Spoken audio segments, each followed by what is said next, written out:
In this video, I'm going to walk you through how to delete LinkedIn account. The first thing you do is, this is my LinkedIn account. The first thing you do is tap on your profile icon at the top right corner. Then you scroll down. This is settings, the last option at the bottom. Tap on settings. Then you tap on account preference.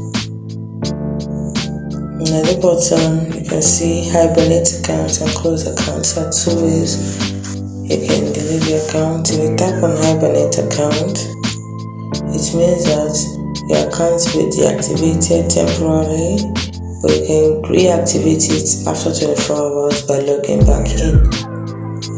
Now what happens is that your profile will be visible to anyone if you hibernate your account.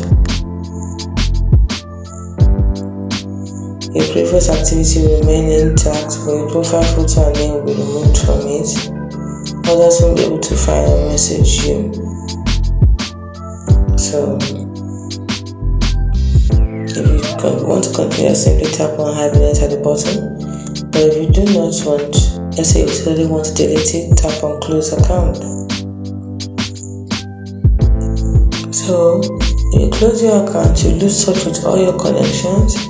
You also lose any recommendation and endorsement you were given or received. Now, if you want to continue, tap on continue and follow the prompt. It's as simple as that.